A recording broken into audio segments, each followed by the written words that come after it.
Ground zero खबर के प्रायोजक हमारा सुपर 35 करियर इंस्टीट्यूट नीट और नर्सिंग में सबसे ज्यादा चयन देने वाला संस्थान। पता 3rd floor Rama Govind palace, Sirmour Chowk, Rewa.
करता हूँ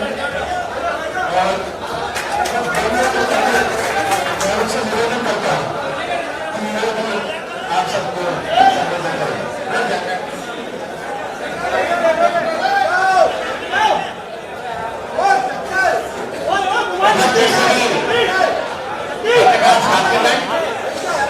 और मेरे परिवार के सभी परिजन, सम्माननीय कमलनाथ जी, सम्माननीय गोविंद सिंह जी, सम्माननीय सज्जन सिंह जी वर्मा, सम्माननीय राधेलाल जी भगत, जिन्होंने अभी मेरे साथ इस विचारधारा को अपनाया। मैं जनसंघ का दीपक हूँ। सन 1962 में पिताजी पहला चुनाव लड़े थे। मैं माता के गर्भ में और उससे लेकर लगभग 40 साल वो एक ही सीट से विधानसभा में चुनाव हो गई और वो जो बागी जिससे वो चुनाव जीतते नहीं, उस बागी की स्थिति का मैं थोड़ी देर बाद बताऊंगा। साथ में मैं भी जो भोपाल के हमारी बात रहने वाले लोग हैं वो अच्छी तरीके से जानते हैं। आज सरोवर भाई हमारे यूनिवर्सिटी प्रेसिडेंट वो सैयद साहिद अली, जिनको कि हमने मैदान में हराया था कांग्रेस के ग्रुप के साथ मिलकर, वो यूनिवर्सिटी प्रेसिडेंट बन सकते लेकिन वो नहीं बन पाए। ऐसे मेरे सभी समाज बहुत से छात्र यहाँ पर मौजूद हैं। मैंने छात्र राजनीति भी की तो एक साफ सुथरे पद से, क्योंकि मेरे साथ मेरे पिता का जो प्रतिष्ठा लगी थी, जिसमें उन्होंने कहा था कि मैं किसी को दुख दिए बिना राजनीति करूं, सुख नहीं दे पाऊंगा तो दुख नहीं दूंगा। और ये पूरा प्रयास उनकी पूरी जिंदगी हुआ था। बाद में मुझे पार्टी ने टिकट भी दिया, मैं 3 बार विधायक रहा, मंत्री रहा। पिछला चुनाव में हार गया, सीधा कर। लेकिन हार के बाद मैंने कभी ये नहीं कहा कि उसने मुझे ऐसा किया, इसने ऐसा किया। ना पार्टी से कोई शिकायत की, ना पार्टी के पास गया। 18 के बाद पार्टी का परिचय से बड़ी तेजी से बदलने लगा और मैं तो ये साफ दावे के साथ कह सकता हूँ कि कमलनाथ जी को लोग कहते हैं कि वो पूंजीपति है। अरे कमलनाथ जी तो उस विरासत को संभाले, क्योंकि इनके पिताजी पूंजीपति थे, तो उस पूंजी को बढ़ाने की जिम्मेदारी किसी लड़के की होती है या किसी को उसको घटाने की। पूंजीपति तो पूंजीपति नहीं है, कमलनाथ की पूंजीपति पूंजी को बढ़ाने का काम उन्होंने किया। लेकिन मेरे पिताजी की पूंजी ईमानदारी करने और करने का अंतर, जिसको मैं तो पूरी कोशिश करा था, लेकिन उसमें से डंडे मार मार के ईमानदारी को गायब किया जा रहा था, शुचिता को गायब किया जा रहा था। उन कार्यकर्ताओं को जो जोशी जी के रास्ते में चलना चाहते थे, ईमानदारी से उनको प्रकटित किया जा रहा था। मैंने सरकार के सभी जिम्मेदारों को ये बात कही, लेकिन मैं जानता हूं कि सुनने वाला कोई नहीं। लगातार 2 साल से मैं एक मांग करता आ रहा था कि माननीय जोशी जी का स्मारक, क्योंकि मेरे पिताजी का जब देहांत हुआ था तब माननीय कमलनाथ जी मुख्यमंत्री थे, सज्जन भैया मंत्री थे, गोविंद सिंह जी मंत्री थे। जब उनके पार्थिव शरीर के दर्शन करने के लिए माननीय मुख्यमंत्री जी अपनी टीम के साथ आए थे, तब मुझसे उन्होंने पूछा कि अंत्येष्टि कहाँ होगी। तो मैंने कहा कि हाटपिपलिया में हमारा गांव है, हमारा पूरा परिवार हाटपिपलिया में रहता, देवास जिले के। तो हाटपिपलिया में कहाँ होगी? तो मैंने कहा शमशान में। बोले जोशी जी की और शमशान में? बोले जोशी जी तो हमारे मध्य प्रदेश में देश के ब्रांड है, अगर उनका शमशान में करेंगे तो लोगों पर क्या मैसेज जाएगा, कौन जोशी जी को याद रखेगा? इसलिए जोशी जी की यादगार हाटपिपलिया में होना चाहिए, एक मैसेज जो ब्रांड है वो आम जनता तक पहुंचना चाहिए। तो मैंने कहा हम क्या कर सकते? बोले आप नहीं कर सकते, मैं तो कर सकता हूं। और उन्होंने उस वक्त कहा कि आप जमीन दिखवाइए सरकारी, मैं आपको जमीन दूंगा।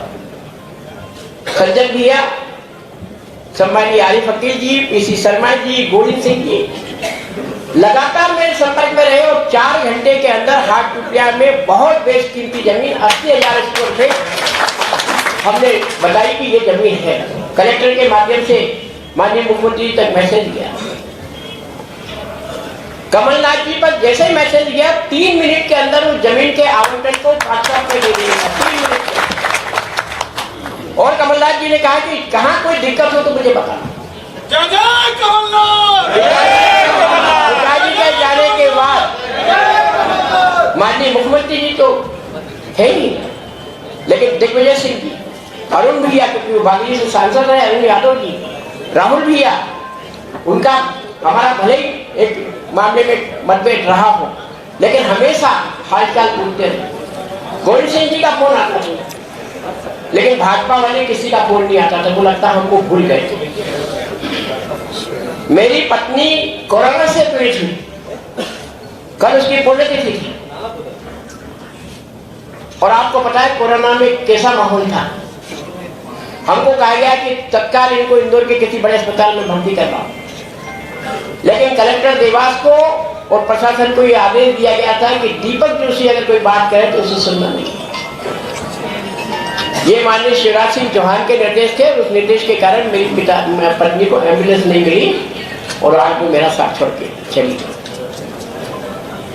बाद में जिस स्मारक का शिलान्यास कमलनाथ जी को करना था, परिस्थितियां बदली और आज जो शब्द राजनीति में चल रहा है, मुझसे पूछा जा रहा है कि क्या सेटिंग हुई, क्या सौदा हुआ, क्या बदले में लोगे? तब मैंने कहा कमलनाथ जी उद्योगपति जरूर है, लेकिन साथ में वो व्यक्तित्व है जो कहीं न कहीं स्वाभिमानिता से भरा हुआ है। जब मैं उनके पास गया तो उन्होंने कहा कि आप किस मकसद से कांग्रेस में आना चाहते हैं? मैंने बताया सर, मेरे पिता की जो विरासत मुझे मिली है उसको लगातार झकझोरा जा रहा है। आज भ्रष्टाचार, माइनिंग माफिया, शराब माफिया, ठेकेदारों में भी माफिया, रोड में हर चीज में माफियावाद एक तैयार हो गया। और कर्नाटक में तो ये कहा जा रहा है कि 40%, मेरे ख्याल से यहाँ तो 80% जा रहा है।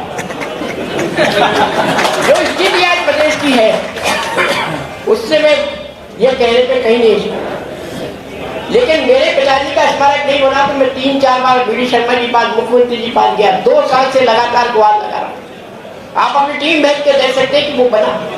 मैंने कहा कि भोपाल में वो 2 बार सांसद रहे, 25 साल निवासी रहे, मैं भोपाल का रहा, उनके नाम पे कोई चीज होना चाहिए।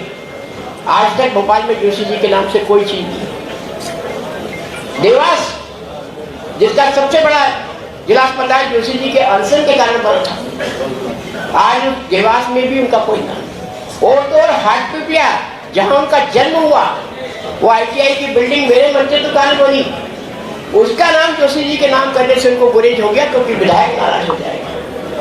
विधायक नाराज होगा तो एक ईंट खसकेगी और ईंट खसकेगी तो वो भूमि जो उन्होंने छल क्षेत्र और लालच से बनाई थी भर भरा के गिर जाएगी। इसलिए एक विधायक को खुश करने के लिए उन्होंने पिताजी की नामकरण करने के लिए तैयार। लगातार बात करने के बाद मैंने 20 दिन 25 दिन पहले लगा वी.डी. शर्मा जी को बताया, हितरंजन जी वही बैठे, ये सब काम होना चाहिए। तो उन्होंने कहा कि मैं बात करूंगा, आज मुख्यमंत्री जी के साथ मेरी मुलाकात। 4 दिन बाद वो स्वयं मिले, मैंने बात नहीं की, वो स्वयं मिले और उन्होंने कहा कि हमारी मुख्यमंत्री से बात हो गई, बहुत जल्दी काम हो जाएगा। मैंने लगभग 2 हफ्ते इंतजार किया। जब वो काम की शुरुआत नहीं हुई तब मैंने कांग्रेस से संपर्क करने का प्रयत्न किया। तो सहजता से आज कांग्रेस के बहुत से व्यक्ति, बहुत से उस समय के छात्र नेता मेरे मित्र है, अभी सहयोगी है, क्योंकि दोस्त से बड़ा कोई नहीं होता। मैं जानता हूँ दुनिया के सारे रिश्ते भगवान बनाता है, लेकिन दोस्ती का रिश्ता हम बनाते हैं। वो बड़ी कांग्रेसी हो चाहे बीजेपी का, लेकिन दोस्ती दोस्ती की दिक्कत। और उन दोस्तों ने मुझे सलाह दी भैया ये काम नहीं हो रहा तो आपको कुछ न कुछ करना है। एक बार मैं 74 बंगे से गुजर रहा था। सम्मानीय नंद कुमार सिंह चौहान मेरे गुरु हैं, तो मेरे पिताजी ने मुझे राजनीति नहीं सिखाई। नंदू भैया ने मुझे राजनीति सिखाई। जब 98 से 2003 तक माननीय जोशी जी विधायक नहीं थे, नंदू भैया बागरी के सांसद थे। मुझे जिला योजना समिति का उन्होंने सदस्य बनाया और हर जगह मुझे घुमाते थे, कैसे बोलना है, कैसे बात करना है, कैसे वो करना है। उन नंदू भैया के घर के दौरान मैं हमेशा हाथ जोड़ता था। देखा कि नंदू भैया का भवन ही खंडर हो गया। मैंने कहा क्या हो रहा? बोले साहब माननीय मुख्यमंत्री जी जब 15 महीने मुख्यमंत्री नहीं रहे तो उनको छोटे बंगले में नींद नहीं आई और अपनी आगामी नींद जो उनकी होने वाली, मेरे लगता है उनको भविष्य दे लग रहा। उन भविष्य के आधार पर नंदू भैया का बंगला तोड़ के एक 7-8 करोड़ का बंगला वो तैयार कर। जब मेरे पिताजी का 2.5 साल से स्मारक नहीं बना और सीएम साहब का 6 महीने में बन जाता है, तो मुझे सोचने के लिए मजबूर कर दिया कि मैं वाकई में उनका लड़का होने के नाते उनके लिए ईमानदारी से प्रयास कर रहा हूं। तब मैं वरिष्ठ नेता पहुंचाया, दिग्विजय सिंह जी तक संदेश पहुंचाया कि मैं निश्चित कांग्रेस में आना चाहता हूं। मैं किसी प्रकार का पद नहीं चाहता, न सौदेबाजी करना चाहता। और मैं आज इस मंच से कांग्रेस कमेटी के इस कार्यालय में पहली बैठक में आप सब लोगों को भी बता देना चाहता हूं कि मैं उस परिवार से हूं जिसने कभी किसी के लिए चोरी डाका नहीं डाला।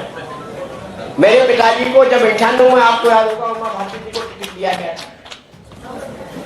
पिताजी का टिकट काट दिया गया था, जो पत्रकार साथी उस समय की गवाह है।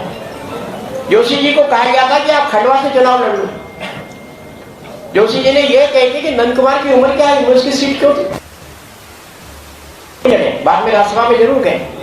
आज में मेरे सामने ये कहा गया था कि कन्नौज खातेगांव ईजी सीट है, आप वहां से लड़ो। पिताजी के जब पास में गया तो उन्होंने डांटते हुए मुझे कहा था कि ब्रजमोहन धूत की क्या गलती है, सिटिंग है बोलते ब्रजमोहन धूत, क्यों उसका टिकट काट? लड़ना है तो इसी जगह से लड़ो जहां से हमारा विधायक नहीं।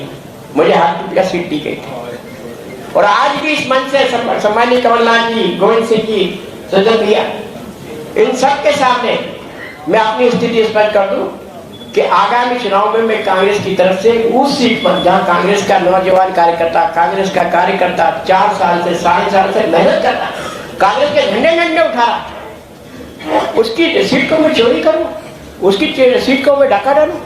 इसलिए मैं उस सीट पर चुनाव में लड़ूंगा। पिच का खिलाड़ी हूं जिसपे शिवराज जी रहे और शिवराज जी 0 थे, मैं हीरो हूं। शिवराज जी कुछ नहीं थे उस कॉलेज में, रिकॉर्ड पता कर लो। मैं उस कॉलेज का अध्यक्ष था। अगर शिवराज सिंह चौहान से आप पूछोगे कि शिवराज जी आप जिस कॉलेज में पढ़े उस कॉलेज का प्रेसिडेंट कौन था, तो शिवराज जी को कहना पड़ेगा दीपक जोशी। तो मैं शिवराज सिंह चौहान की पिच के भाव को जानता हूँ। कौन सी गेंद पे इसकी गिलियां बिखरेगी वो मैं अच्छी तरीके से जानता हूँ। मुझे कमलनाथ जी मौका दे, मैं बुधनी के मैदान में कांग्रेस के प्रत्याशी के रूप में अगर मुझे इशारा भी कर दे तो मैं 2-4 दिन में वहां से तैयारी शुरू कर दूंगा। और ये विकेट जिसकी तलाश कांग्रेस पार्टी को है वो विकेट पे ला के दूंगा। मैं फिर कहता हूं, मैं पद के लिए नहीं आया, मैं प्रतिष्ठा के लिए नहीं आया, मैं सम्मान के खातिर आया। सम्मान जिन्होंने दिया उनके साथ जुड़ा, क्योंकि 3 महीने में जमीन देने वाला, 2-3 महीने में बात करने वाले, चाहे सज्जन सिंह वर्मा हो, चाहे गोविंद सिंह की हो, चिंता करने वाले मेरे ये दोस्त, भले कांग्रेस में रहो, लेकिन मेरे पास आते थे, कहीं ना कहीं बिखरा हुआ था मैं, लेकिन उसके बाद भी उन्होंने मेरे परिवार को और मुझे सहयोग लगातार दिया। इसलिए मैंने तय किया कि मैं उस सम्मान के लिए उस सम्मानकर्ता के पास जाऊंगा जो पिताजी के सम्मान को बढ़ा पाए, माननीय कमलनाथ जी से एक निवेदन जरूर करना चाहूंगा कि बागली जोशी जी की कर्मभूमि रही है और लंबे समय तक वहां काम किया। और मैं तो कहता हूँ बागली एकमात्र ऐसी सीट होगी दुनिया में जिसमें ईमानदारी को मुक्त है। लेकिन उस बागली में भ्रष्टाचार की ऐसी वेतरनी चल रही है कि आप सुन के डर रह जाओगे। 18.5 करोड़ का पेपर में घोटाला दिख रहा नगर पंचायत। 2 साल से हम जिम्मेदारों को कह रहे हैं कि भैया घोटाला हुआ, घोटाला हुआ, घोटाला हुआ। जिम्मेदारों में से कुछ ने तो अकेले में मुझे यहाँ तक के लिए कार्यकर्ताओं ने खा लिया, तो तुम काय को कर रहे हो? क्या पार्टी को दाव पे लगा? फॉर्च्यूनर, इंडिया में भी गाड़ियां नहीं है दूर दूर तक, मेरे साथियों में भी नहीं, तो साथी भी सब मिडिल क्लास है। कुछ तो स्कूटर छाप भी, अभी भी स्कूटर पे घूमता। सर्व भाई से पूछो, आज भी स्कूटर से घूमता। साइड भाई से पूछो, मैं स्कूटर पे घूमने वाला व्यक्ति। आसिफ खड़ा है ये सामने, ये सब जानते हैं। तो मैं तो स्कूटर पे चल लेता, लेकिन वहां का एक चतुर्थ क्लास आदमी जो सीएमओ के प्रभार में, चतुर्थ क्लास आदमी सीएमओ के प्रभार में आता है, करोड़ों का गोडाउन बना देता है, करोड़ों के मकान बना देता है, इंडिया और फॉर्च्यूनर गिफ्ट कर देता है। गिफ्ट नेताओं को गिफ्ट हुई है। ये बात मैं कहता हूं, ये सिलसिला यही नहीं थमा। माननीय जोशी जी के समर्थक मेरे समर्थक हैं, क्योंकि मैं जोशी जी का पुत्र हूं, उनका उत्तराधिकारी। और सिर्फ इसलिए मेरा साथ देते कि मैं जोशी जी का उत्तराधिकारी। गरीब लोग हैं, किसी प्रकार की कोई उम्मीद उनको हमसे देंगे। 4-4 गुड़िया, 3-3 गुड़िया, उनके मकान तोड़े गए। बागली के उदयनगर में जहाँ जोशी जी 60 साल से जिस गद्दी पे बैठे थे, उस गद्दी को ध्वस्त कर दिया कि जोशी जी यहाँ बैठते थे, जोशी जी का नामो निशान मिटा। काटा मोड़ में जोशी जी जहाँ बैठते थे, उस काटा मोड़ की गद्दी को समाप्त किया। और तो और 5 दिन पहले, 6 दिन पहले जनसंघ जमाने का हमारा परिवार कैलोट विधानसभा में, जहाँ पे कांग्रेस के विधायक निवास करते हैं, उस गांव में चूंकि उनकी और उस परिवार की अनबन इसलिए हुई थी कि विधायक जी के दादाजी का मर्डर हुआ। और मर्डर के बाद तो उनसे पूछ लेना कि उनके दादाजी का मर्डर क्यों हुआ, वो खुद बता देंगे मेरे दादाजी का मर्डर इसलिए हुआ। उनके दादाजी का मर्डर हुआ। और आपको पता गांव में स्वाभाविक है कि जब मर्डर होता है तो 2 तड़ हो जाते हैं। वो कांग्रेस में थे और हमारे लोग जनसंघ में या बीजेपी में। आज उस जमाने के परिवार की घूमती सिर्फ प्रेस्टीज बना के जेसीबी भेजी गई, जेसीबी के साथ उसको उड़ाने का आदेश हुआ। मैं पहुंचा, माननीय सज्जन भैया से बातचीत हुई, उन्होंने कहा देखो भैया आप हम थोड़े थोड़े अलग अलग हैं, इसलिए आज इस मामले को तो आपको निपटाना पड़ेगा, हम पीछे से आपके साथ। तो मैंने कहा कहीं ऐसा नहीं हो जाए भैया अभी मन्नू घर के। तो उन्होंने कहा था ये नया महाभारत है और इस महाभारत में आप चिंता मत करो। और मैं जेसीबी पे बैठ गया था, आपको पता था 6 घंटे जेसीबी पे बैठा रहा। उस कार्यकर्ता की ड्यूटी मेरे तो नहीं टूटनी। बहुत सी ऐसी बातें जो लंबे समय पे मैं आपको बताऊंगा। लेकिन आज जो सरकार चल रही है वो बीजेपी या जनसंघ के विचारधारा पे नहीं चल रही। प्रधानमंत्री जी कहते हैं ना खाऊंगा ना खाने दूंगा। लगता है इन गुंगे बहनों ने, क्योंकि मैं 6 बार 8 बार अपने पिता के लिए गया, इन गुंगों बहनों ने सुन लिया खाओ और खाने दो। शायद ये नारा इनका रहा है और उसी के कारण आज भ्रष्टाचार का पर्याय बन गया है हमारा प्रदेश। अत्याचार का पर्याय बन गया। लोगों की जमीन छीन जा रही, किसी की जमीन किसके नाम की जा रही। डंपरों से रोज कन्नौज खाते गांव में पप्पू भैया खड़े हैं, 2-4 लोग मर जाते हैं, इतने डंपर चल रहे हैं। डंपर के अलावा कोई चीज नहीं दिखती। मां नर्मदा के भक्तों नर्मदा को खोखला कर रहे। मुझे लगता है, और आज सुबह किसी पत्रकार साथी ने कहा कि शिवराज जी से जब पूछा गया तो उन्होंने कहा दीपक मेरा छोटा भाई है। तो मैंने कहा मैं उनको भाई नहीं मानता, क्योंकि भाई की विचारधारा का होता है। स्वच्छता और शुचिता का वो उदाहरण दे। क्योंकि मैंने अभी सुना कि मुख्यमंत्रियों की जब वो आई संपत्ति, तो ममता बनर्जी 15 लाख रुपए की, तो बाकी सब करोड़पति थे। मैंने शिवराज जी की तरफ देखा, मैंने कहा इनके क्या हाल है। जिनके कपड़े भी हम लाते थे, जूते चप्पल भी लाते थे, खाना तो रोज ही कहीं खिलाते थे। और शिवराज जी को संपत्ति 9.5 करोड़। तो मैंने कहा हमारे पिताजी तो हमको कुछ नहीं देंगे। 3 कमरे का MIG सदन भी आया, 3 कमरे का MIG दे के गए। आज भी वो MIG के अलावा उन्होंने मुझे या मेरे परिवार को कुछ नहीं दिया। 20 बीघा जमीन दो भाइयों के बीच 10-10 बीघा बांट दी, 1 इंच उन्होंने बढ़ा के नहीं दी। आज मैं भी 3 बार का विधायक रहा, लेकिन पिताजी की परिपाटी होने के कारण मेरी भी उसमें कहीं नहीं पहुंची। लेकिन ये दादा हमारे 2.5 करोड़ पे पहुंच गए। कहीं न कहीं गड़बड़ियां हैं, और इस बात को स्वीकारते हुए हम सब लोग ने तय किया। आज मैं प्रत्येक स्वरूप माननीय कमलनाथ जी के समक्ष उपस्थित हुआ। हमारे आदिवासी साथी को लेट हो गए, वो बहुत जल्दी पहुंचेंगे, लेकिन आज हम सब लोग आहत होकर और उस सम्मान के लिए, जिस सम्मान को हमारे नेता कमलनाथ जी ने दिया था, का आभार प्रदर्शन के साथ आज मैं उनसे जुड़ रहा हूँ, उनकी विचारधारा से जुड़ रहा हूँ, और पूरा प्रयत्न करूंगा कि उनके सैनिक के रूप में काम करते हुए मैं कांग्रेस पार्टी की सेवा कर पाऊँ। ये गांधी नेहरू की पार्टी है, इस पार्टी को आगे बढ़ाने का प्रयत्न करूँ। बहुत बहुत धन्यवाद। जय हिंद। सभी उपस्थित पत्रकार बंधु, आपने अभी दीपक जोशी जी के दिल और उनके हृदय की बात सुनी।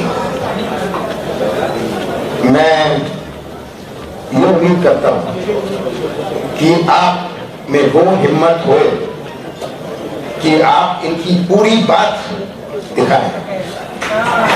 होगी? मैं आपकी मजबूरियां समझता हूं, पर आगे आने वाला समय भी आप समझ जाइए। कांग्रेस का 138 वर्षों का इतिहास है। हम अपने बुजुर्गों का हमेशा सम्मान करते हैं। हम अपनी विरासत पर गर्व है।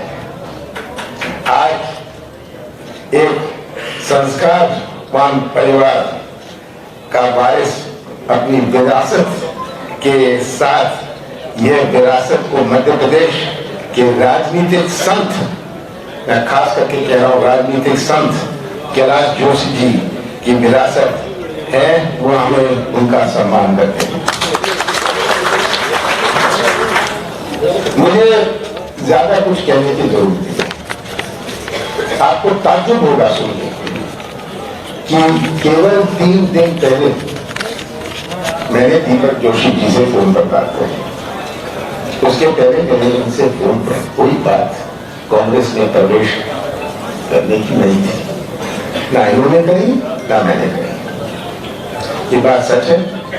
दीपक जोशी जी के लिए नहीं, जब स्मारक की बात आई, कैलाश जोशी जी एक राजनीतिक व्यक्ति नहीं थे, एक सामाजिक सेवक थे, समाज सेवक थे। मेरे साथ संसद में रहे, 10 साल मेरे साथ संसद में रहे।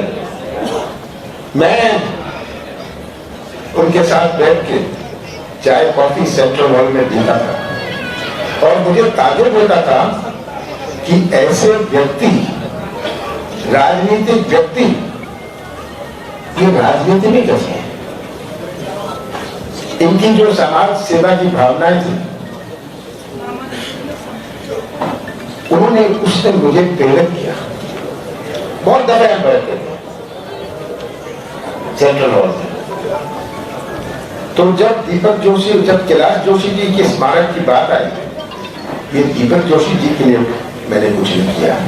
मैंने कैलाश जोशी जी जो एक समाज सेवक थे, मैंने जो कदम उठाए उनकी यादगार करना है। मैं चाहता हूं कि ऐसे राजनीतिक व्यक्ति किसी पार्टी में भी हो, किसी पार्टी में भी हो, जो सामाजिक मूल्यों के रक्षक है, जो एक ऐसे ईमानदार व्यक्ति है। आज के दिन तो आप जानते हैं राजनीति में ईमानदार रहना भी बहुत मुश्किल हो गया है, पर एक ऐसे व्यक्ति जिनके केवल अपने सामाजिक मूल्य नहीं थे, परिवार में वो सामाजिक मूल्य थे, और उन्होंने सामाजिक मूल्यों की हमेशा रक्षा करी, समाज में रक्षा की। तो कैलाश जोशी जी जैसे जो राजनीतिक व्यक्ति किसी भी दल के हों, आज हमें उनका सम्मान करना चाहिए। बड़े दुख की बात है कि आज ये सोच नहीं है। आज हमारी राजनीति कहां घसीटी जा रही है, ये आज हमें चिंता का विषय है कि राजनीति अपनी जगह है, सामाजिक मूल्य अपनी जगह है। हम इन नौजवानों को क्या पाठ पढ़ा रहे हैं, क्या समझा रहे हैं कि सामाजिक मूल्यों की कोई कदर नहीं।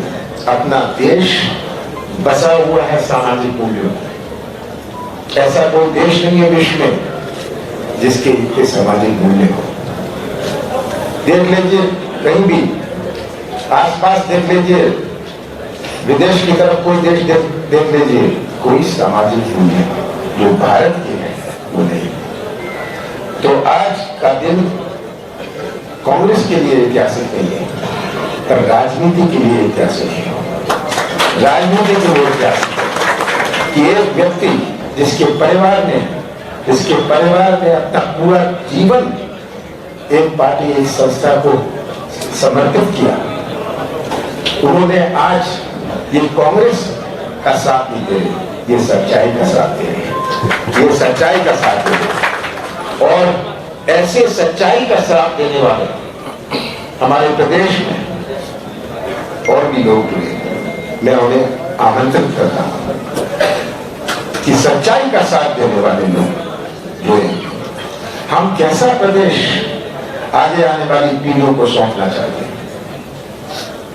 आज हम सब रक्षक हैं उस आगे आने वाली पीढ़ियों के, और वो आगे आने वाली पीढ़ी हमारे नौजवान कैसा प्रदेश चाहते हैं। हम आगे आने वाली पीढ़ियों को कैसा प्रदेश सौंपना चाहते हैं जो सामाजिक मूल्यहीन हो।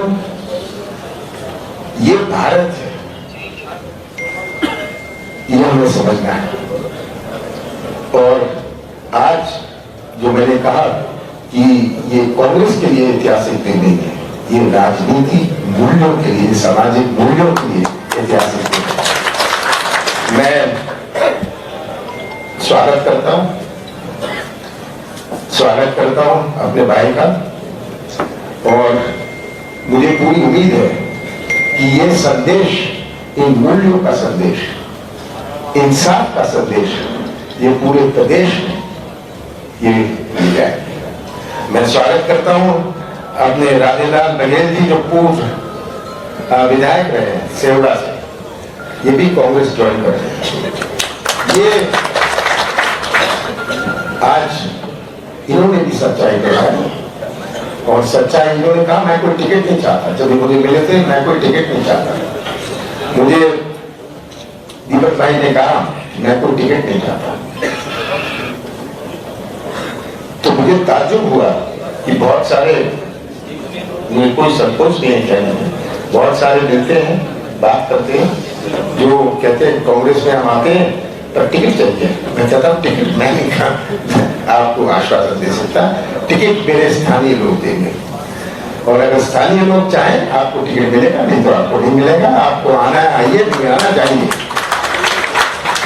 इस सौदा नहीं होगा। मैंने तो सरकार बचाने के लिए सौदा नहीं किया। दीपक जी आपको आश्चर्य होगा, आप यहाँ बैठे हैं, आपका रिपोर्ट हुई है कि मैं तो मुख्यमंत्री था, मैं सौदा कर सकता था। मेरे पास तो एक विधायक आया, एक दिन एक विधायक आया, कहता मेरे पास मुझे आज 5 करोड़ रुपए मिले। मैंने कहा किस लिए मिले? उन्होंने कहा कि उन्होंने मुझे कहा गया कि 20 करोड़ मिलेंगे, 5 मुझे आज दिए और वो आगे बढ़ाएंगे। तो मैंने कहा मौज करो काफी। तब मैंने मन में सोचा शायद ये हवाबाजी कर रहा है। मैंने पूछा पैसे संभाल के रखा? कहाँ रखे तुमने? कहता मैं मोटर में है, मैं इसीलिए आया हूं कि मैं आपके पास जमा कर दूं। इसीलिए आया था कि उसको पता नहीं था वो कहाँ जमा है। कई विधायकों जो गए उनके प्रतिनिधि मेरे पास आए कि जी ये है, ये पैसा उन्होंने हमें भिजवा दिया, वो तो बेंगलोर में है, हमें भिजवा दिया, हम कहाँ रखे? मैंने कहा मैं सौदा नहीं करता, मैं सौदे से अपनी कुर्सी नहीं बचाना चाहता। मध्य प्रदेश की पहचान सौदे की राजनीति से नहीं होनी चाहिए।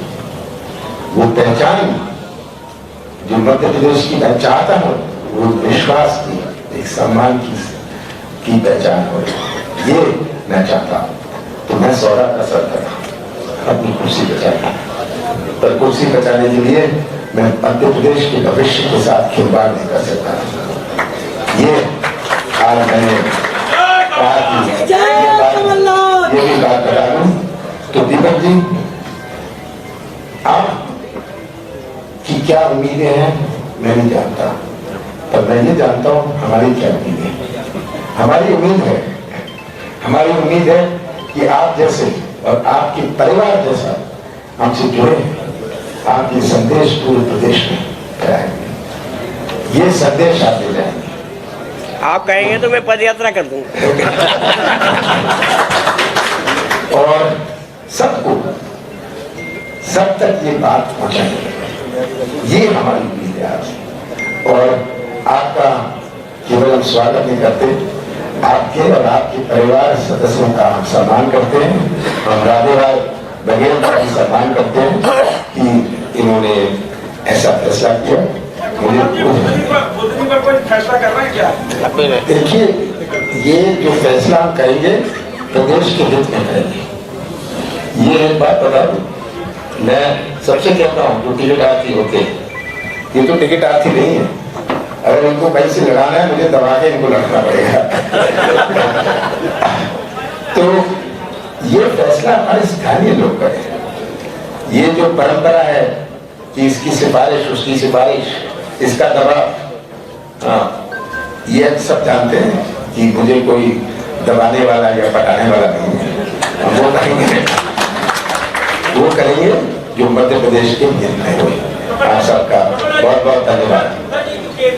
मैं देखूंगा तुम क्वेश्चन पूछ रहे हो, जो क्वेश्चन पूछने वाले हैं आप ये भी मुझे बता दीजिएगा आपने कितना दिखाया। हाँ, ये भी मैं पूछ रहा हूँ, पहले क्वेश्चन पूछने के, ये तो इसलिए मैं कह दूं कि प्रश्न तो पूछ लेंगे, पर ये भी बता दीजिएगा आप कितना दिखाएंगे।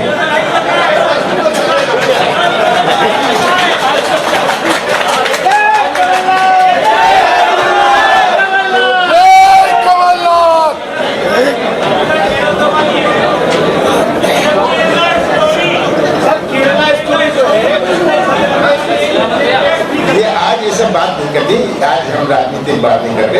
ये आप घूम फिर के सब्जेक्ट घुमाने के लिए ये प्रश्न पूछ रहे हैं।